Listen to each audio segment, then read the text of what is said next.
Hi Avenue, welcome to the next all-age talk, and we're continuing to look at the book of Esther. Now, do you remember powerful King Xerxes? You remember him? He was the emperor, the ruler of the whole of Persia. Very powerful, lots of gold cups, gold seats, gold couches, gold tables, gold everything. But King Xerxes had no queen. He got rid of Queen Vashti, hadn't he? Because Queen Vashti didn't come to his party, and King Xerxes got the hump and said, I don't want you as my queen anymore. So what was he going to do? Well, his advisors had an idea.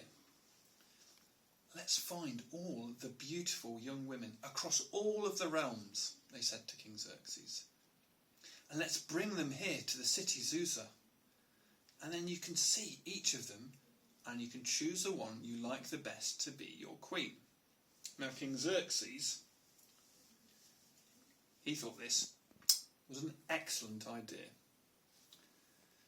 Now, we're not supposed to think it's an excellent idea.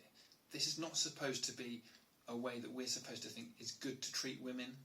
Not at all. But King Xerxes, that's what he did, because he was so powerful he could do what he wanted. Now, also living in the city of Susa was Mordecai, who may well have had a beard like this, and his cousin, Esther. Now, Mordecai treated Esther like his daughter, because Esther's parents died when she was very young. Now, Mordecai and Esther were Jews. They were Israelites. They were in exile, though. That means they weren't living in their own land, in their home. Because their home country was Israel. And years before, Babylon had razed that country to the ground, and lots of people had had to end up in Babylon and Persia. So they didn't live at home, they lived in Susa. Now, Esther was very, very beautiful. And so when King Xerxes' order came out to bring all the beautiful women into a citadel, Esther had no choice. She was a beautiful young woman, and so she had to go, whether she wanted to or not. So off she went. However, Mordecai, remember Mordecai? He gave Esther one piece of advice. Now, we don't know exactly what it is, he said, but it would be something along these lines. Esther, keep it secret that you are a Jew. Keep it secret that you're an Israelite. Don't tell anyone. Keep it secret. Keep it safe. And Esther, she didn't tell anyone. She kept the secret that she was an Israelite, that she was a Jew. And we'll see later on in the weeks to come that this is actually very important that she did. So Esther went into the citadel with all the other young women who had been called there.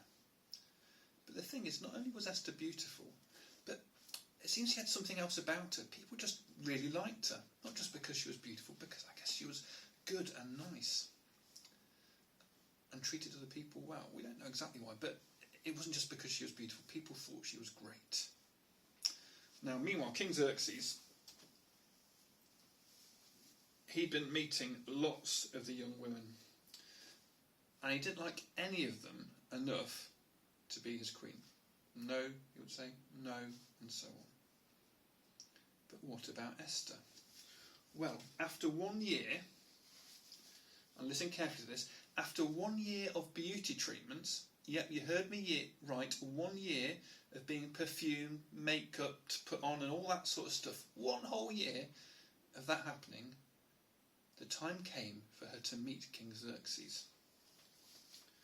Would King Xerxes reject her? Would he send her back like all the other young women? No. King Xerxes thought Esther was amazing, attractive, beautiful, and he liked her more than any other of the women he'd met before. And in fact, he liked her so much he made Esther queen.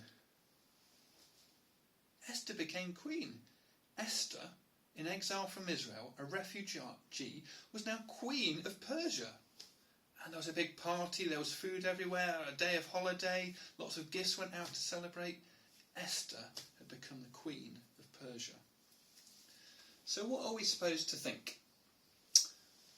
Now, are we supposed to think, having listened to this story, that we're supposed to treat women like Xerxes treats them?